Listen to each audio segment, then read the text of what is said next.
ETF index mutual funds నేర్చుకుని stock మార్కెట్లో రాణించాలనుకుంటున్నారా? వెంటనే ఈ నెంబర్కి కాల్ చేయండి.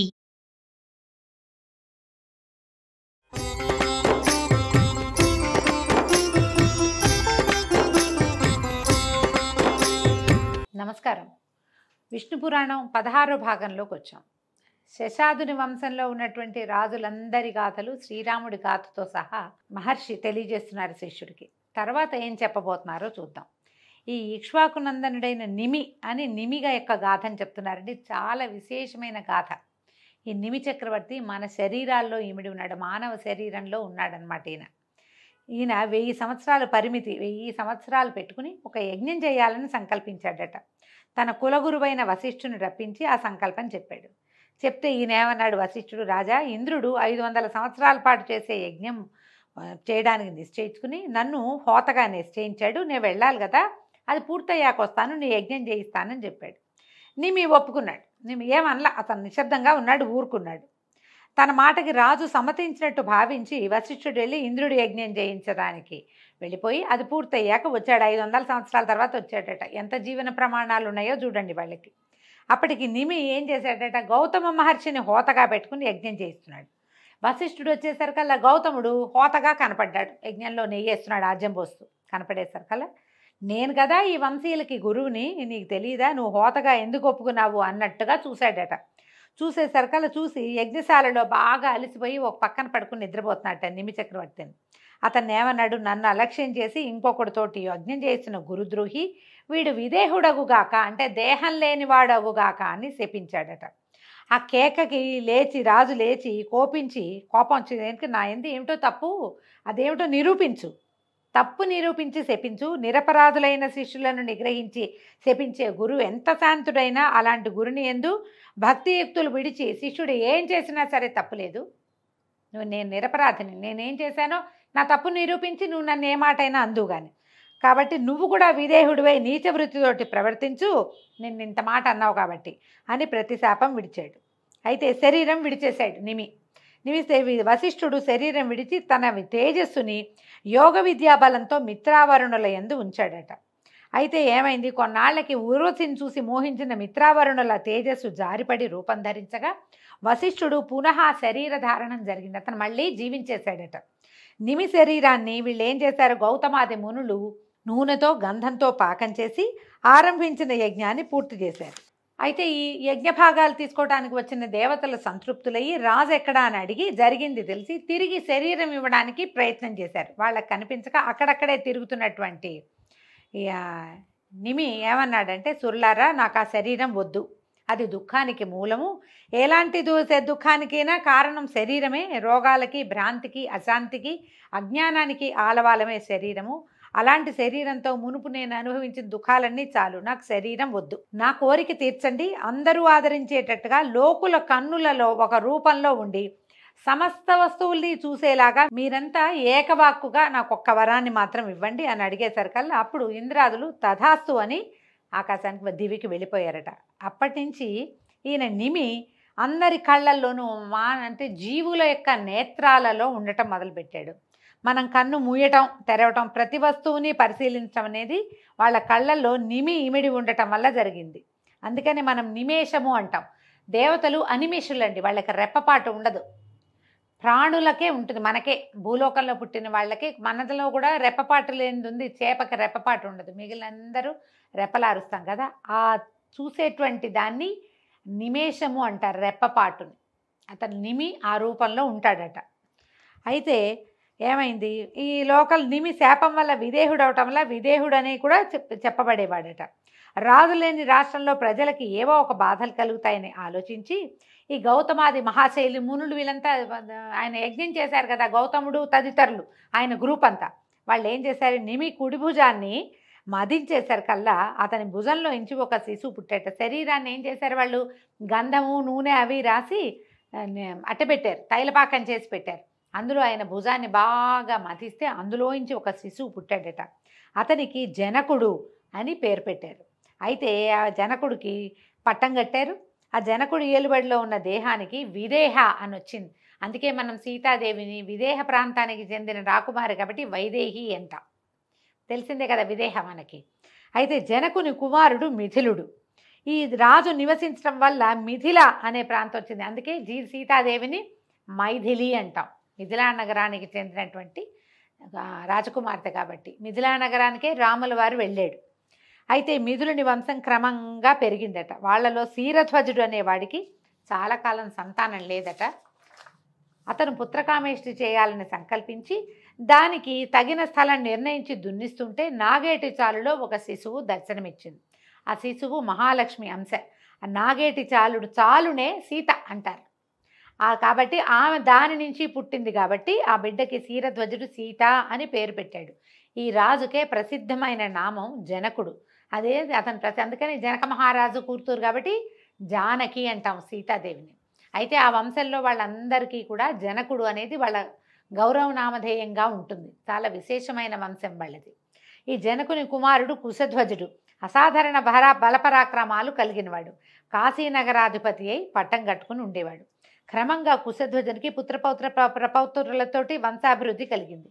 విశేషించి చెప్పవలసింది ఏంటంటే ఇంతకుముందు మనం చెప్పుకున్నదే జనక వంశంలో పుట్టిన వాళ్ళందరూ జనకనామధేయులై ప్రభుత్వాన్ని నడుపుతూ ఆత్మవిద్యాపరాయణులై ముక్తి పొందటం.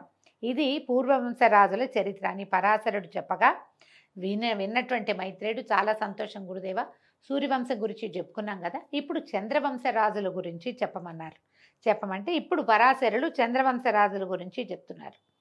అంతకు సృష్టికర్త అయిన నారాయణుని నాభిపద్మం నుంచి బ్రహ్మ పుట్టాడు. ఆయన మానసపుత్రుడు అత్రి కుడికంటి నుంచి బ్రహ్మాంశతోటి చంద్రుడు జన్మించాడు. చిన్నతనం అందే చంద్రుడు చలించని మనసుతోటి అకుంఠిత దీక్షతోటి బ్రహ్మని గురించి తపస్సు చేశాడట. ఆ తపస్సుకి మెచ్చి బ్రహ్మ లతలకు, వృక్షాలకు, ఓషధులకు, బ్రాహ్మణులకు, నక్షత్రాలకు అత్యంతము స్రవించే కిరణాలు కలుగునట్లుగాను అధిపతిగా వరం ఇచ్చాడు. కిరణాలకు అధిపతి కూడా చంద్రుడే.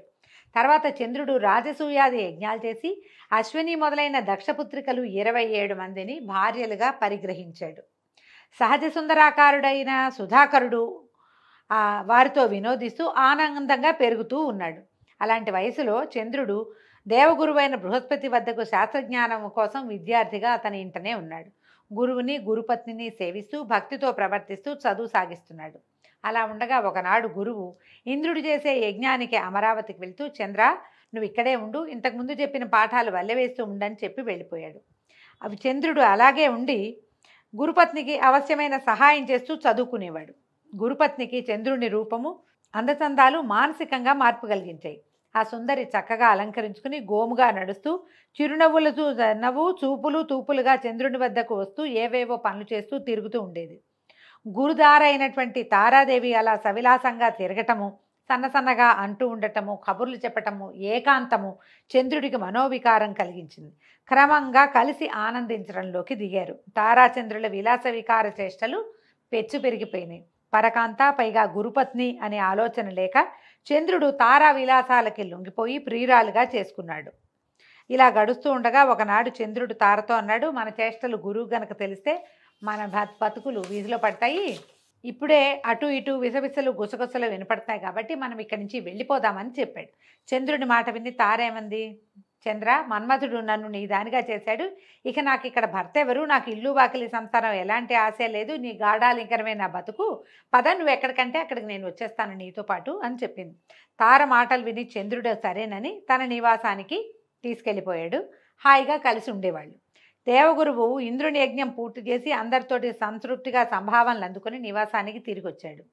ఇల్లు చిలుకలేని పంజరంలాగా ఉంది. తార చంద్రునితో వెళ్ళిపోయిందని తెలిసి విచారించి కోపించి వెళ్ళి ఇంద్రుడికి చెప్పాడు.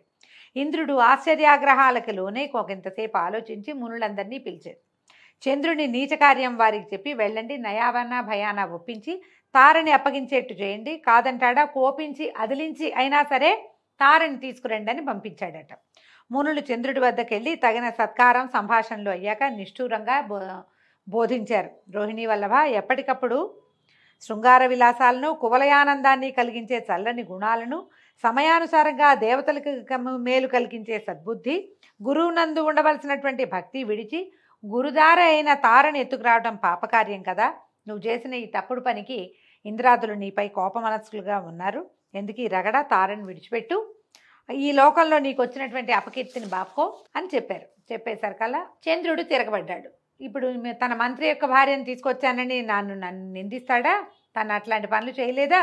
గౌతమ మహర్షి భార్య కోసం ఆశపడి తను కోడికోత కోసి మునిని మోసగించి ఆయన భార్యతోటి కలిసినవాడు చివరికి ముని శాపానికి గురి ముడుచుకుపోయిన శరీరంతో ఇల్లు చేరాడు. నాకు బుద్ధి చెప్తాడా?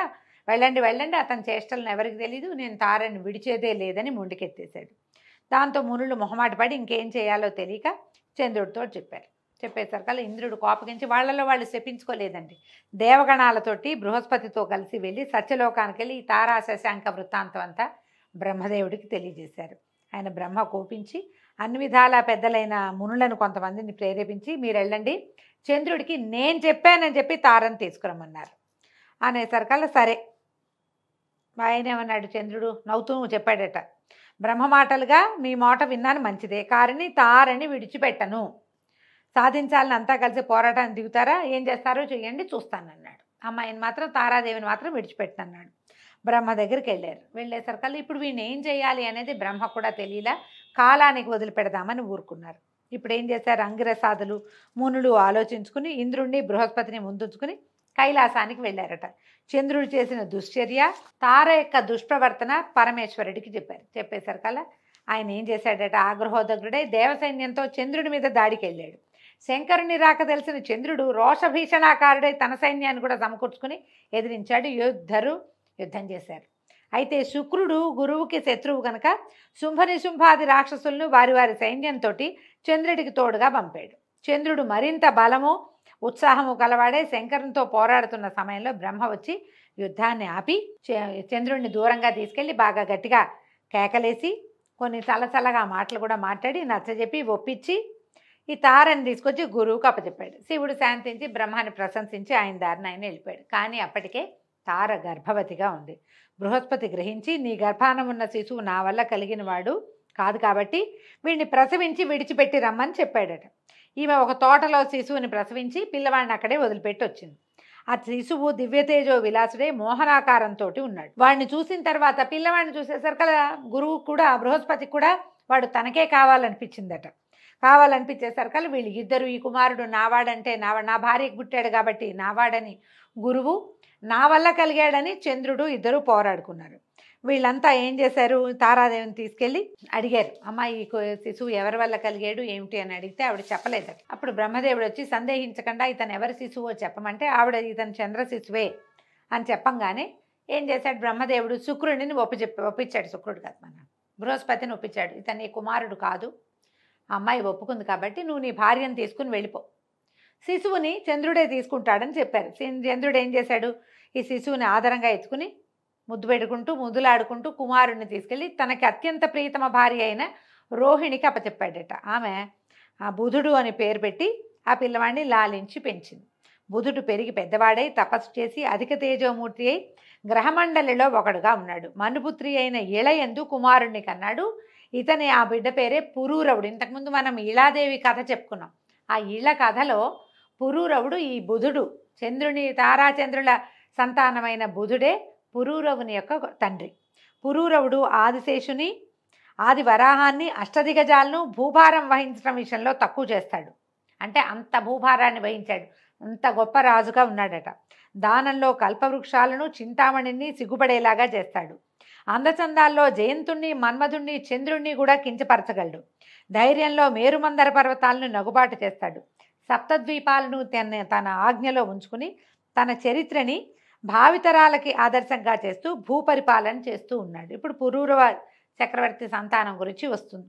ఒకనాడు ఉద్యానవనంలో విహరిస్తూ ఒక గున్నమావిడి చెట్టు కింద విశ్రాంతిగా కూర్చునుండగా ఒకంతసేపటికి చెలికత్తెలతోటి ఆ ప్రాంతానికి వనవిహారానికి, భూలోక విహారానికి వచ్చినటువంటి దేవవేసి అయినటువంటి ఊర్వశి, ఈవిడ ఎలాగా నరనారాయణులలో నారాయణుని తొడ నుంచి జన్మించింది.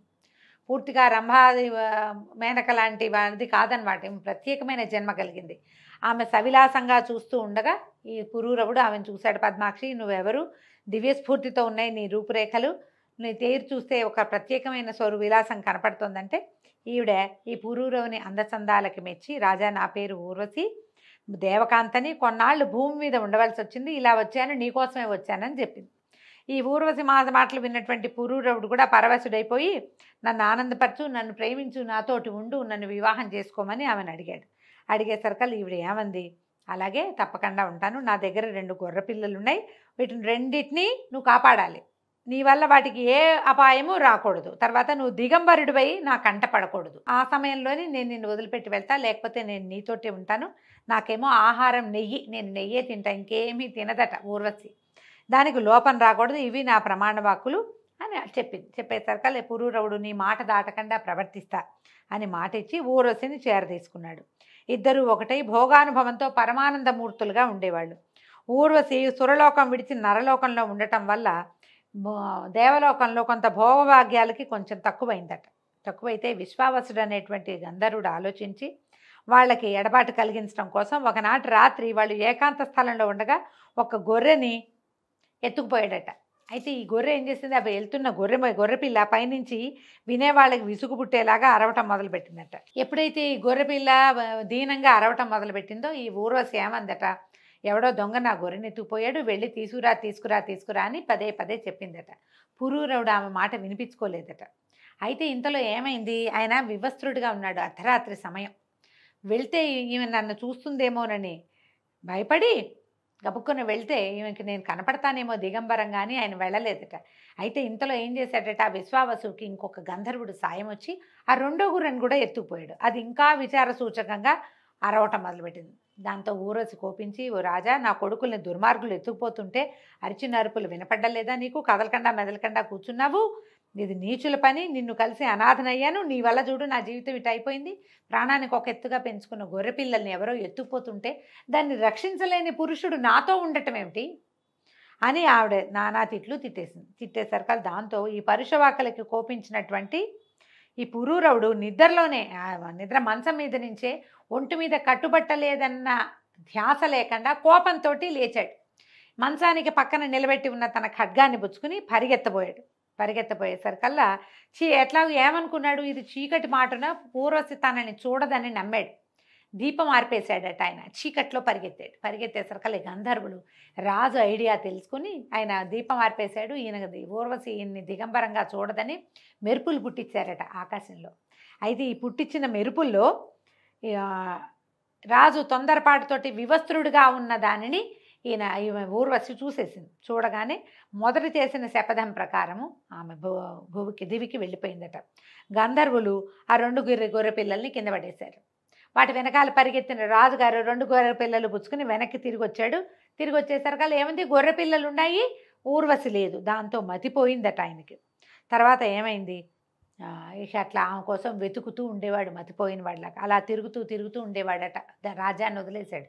ఇప్పుడు కురుక్షేత్రానికి చేరి అక్కడ సరస్సులో చెలికత్తలతో ఉన్న ఊర్వశిని చూసి పరమానందంతో ఆమెను కౌగలించుకున్నట్ట, ఆవేశంతో అన్నట్ట, పువ్వు తాబీలాగా కలిసున్నాం మన ఇద్దరము, నువ్వు నన్ను విడిచిపోవటం కుదురుతుందా, ఆ రోజు నుంచి నేను ఉన్మత్తుడిని అయిపోయాను, అదృష్టవశాత్తు నాకు కనిపించావు, నన్ను కాపాడు, నాతో ఉండు అని బతిమలాడాడట. ఈ పురూరవుడి మాటలు విని జాలిపడిన ఊర్వశి, రాజా, ఎదురులేక ఈ జగమంతా ఏలే రాజువి, ఇలా దీనావస్థకి చిక్కేవంటే దైవ సంకల్పం అనుకోవాలి, సరే నేను నీతోటి ఇవాళ ఉంటానని ఆ రాత్రి ఆయనతోటే ఉందట. అయితే తెల్లవారు చెప్పింది, నేను ఈ పూట గర్భవతినయ్యాను, అచిరకాలంలో చక్కటి కుమారుడు కలుగుతాడు, ఆ సమయానికి నువ్వు మళ్ళీ రా, నువ్వు నీ రాజ్యంలోనే ఉండవు, దయచేస్తావు కదా, అప్పుడు వస్తావు కదా అని రాజుని సంతోషపెట్టి, నేను నీతోనే ఉన్నాననుకో, నేను ఎలాగో గర్భవతిని, నేను కొంచెం ఏకాంతంగా రెస్ట్ తీసుకుంటూ ఉండాలి కాబట్టి నువ్వు వెళ్ళిపోమంది.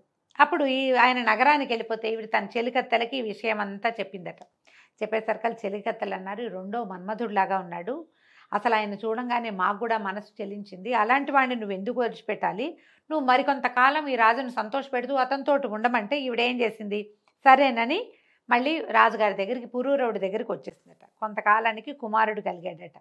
వరుసగా 5 కుమారులు కలిగారు. అయితే ఈ విశ్వావసుడనే గంధర్వుడు మొదట గొర్రె పిల్లల్ని ఎత్తుకుపోయి ఊర్వశిని ఎడబాటు కల్పించాడు కదా, అతను కొంతమంది గంధర్వులతోటి ఇతని దగ్గరకు వచ్చి, రాజా, నీకు ఊర్వశికి ఎడబాటు కలిగించి ఎన్నో బాధలు పెట్టాము నిన్ను, అవన్నీ మర్చిపో, నీకు ఒక వరం ఇస్తాము, కోరుకోమన్నట్ట.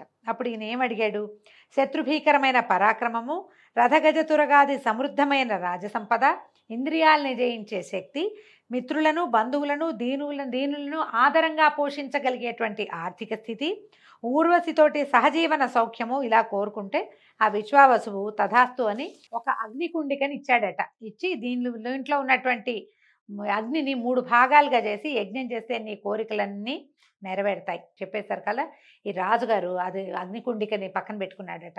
అయ్యో వరం కోరుకో అని గంధర్వులు అనగానే ఈ అగ్నికుండికని అడిగి తీసుకున్నాను.